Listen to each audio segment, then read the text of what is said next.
Hi everyone, this is Lincoln. Today is 18th of November 2024, Monday. This time I want to talk about SK hynix, 한미 반도체, and TNL 이렇게 세 회사에 대해서 말씀드리도록 하겠습니다. SK hynix가 좀 오전에도 한 2%대 떨어지다가 오후에도 조금 하락폭을 키워서 지금 현재 오후에 4.10% 떨어져서 17만 900원인 상태고, 뭐 아시다시피 지금 이제 박스권에서 움직이고 있는데, 한 16만 원에서 19만 4천 원 박스권에서 움직이고 있는데요. 좀 최근에 다시 약간 하락세입니다. 지금 내용은 첫 번째로는 블랙웰이 발열 문제가 좀 있다 그래요. 그래서 블랙웰 칩하고 이제 그 데이터 센터에 들어갈 때 발열 문제가 좀 있어서 이게 이제 그래서 서버 렉하고 아마 블랙웰하고 이제 접점하면서 문제가 생기는 것 같아요. 그래서 엔비디아 측에서는 서버 렉 설계를 바꿔달라 계속 요구를 하고 있는데, 예정보다 좀 늦어지면서 아마 SK 하이닉스도 그 HBM 공급에서 뭐 매출이 조금 이월될 수도 있다, 이런 우려가 나오고 있고, 더 근본적인 이유는 삼성전자 주가가 좀 오르고 있는데 자사주 매입 플러스 그다음에 이제 그 외국인들이 선물 매도로 삼성전자를 많이 때렸었는데 2차 전지로 옮겨가면서 삼성전자가 그동안 많이 떨어져서 올라감으로써 아무래도 삼성전자하고 SK하고 경쟁 관계에 있는 부분이 있기 때문에 SK 하이닉스가 조금 조정을 받고 있고, 그 상황은 조금 더 지속이 될 거라고 봅니다. 그러다가 이제 결국은 실적이 받침이 되면 다시 올라가긴 하겠지만 조금 조정을 받을 것 같고요.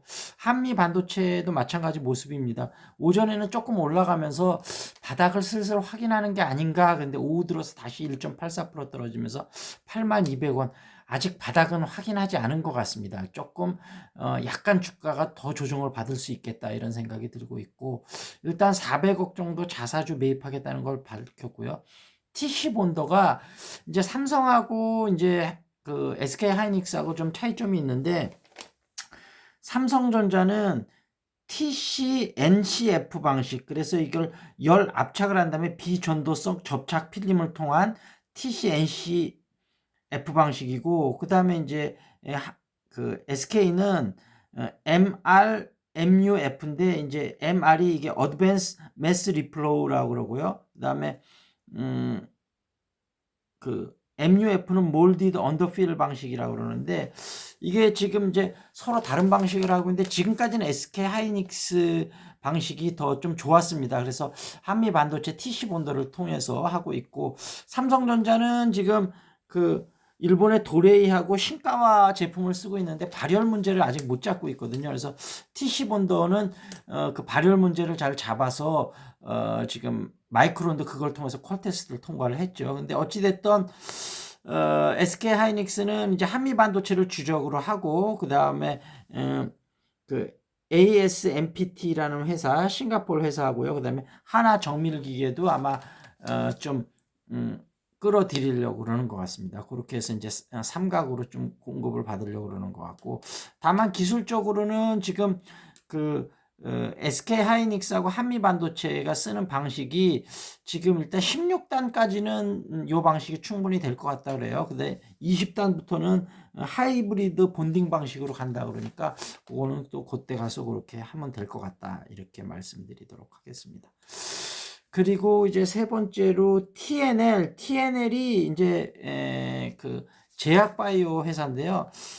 원래 그 고기능성 의류 소재를 만드는 회사인데, 이걸 의료 쪽에 좀 접목을 해서 창상 피복제, 그러니까 우리가 이렇게 상처가 났을 때 상처를 빨리 복원시켜주는 그런 거를 이제 개발을 하고 있는데, 최근에는 여드름 치료제를 개발을 했습니다. 그래서 미국 쪽하고 유럽 쪽에서 수출이 많이 늘고 있는데 아마존에서 1위를 이게 좀 차지하고 있고요. 미국 시장은 사실 여드름 시장이 이제 열리고 있는 시장이라 그래요. 그래서 앞으로 추가적으로 매출이 많이 발생할 것 같다, 그런 이야기입니다. 그래서 지금 이야기가 지금 매년 좀 가파르게 매출하고 영업이익이 향상되고 있고, 영업이익률도 31% 올해 예정이고요. 부채 비율도 9.69로 거의 부채가 없는 회사고요. 그래서 오늘 조금 조정받고 있는데, 지금 현재 3개월치 주가 흐름을 보면 좀 올랐다가 조정을 많이 받고 있는데 조정을 마무리되면 앞으로 실적이 워낙 좋을 거라 또 올라갈 거라고 생각이 되고 2021년에 상장이 됐는데 전체적으로 업다운은 있지만 꾸준히 우상향하는 모습이라 TNL 조금 여러분이 관심을 갖고 지켜보셔도 괜찮을 것 같다 이렇게 말씀드리도록 하겠습니다. 그리고 이제 시사 이슈로 넘어와서 이제 명태균 이슈에 대해서 좀 한번 말씀을 드릴게요.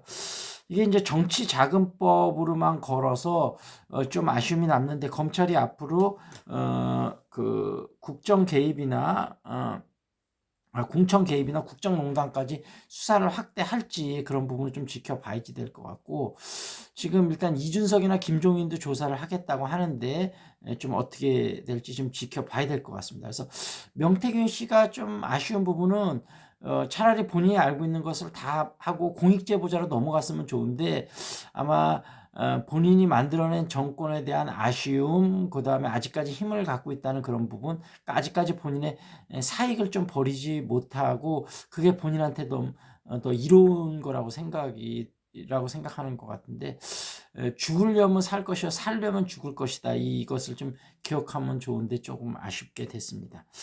그리고 이제 이재명 대표가 이제 1심에서 충격적인 결과가 나오고 어떻게 대응해야 되느냐 당 안팎으로 이야기들이 많이 있는데요. 일단 최민희 의원이 오늘 좀 강한 발언을 했어요.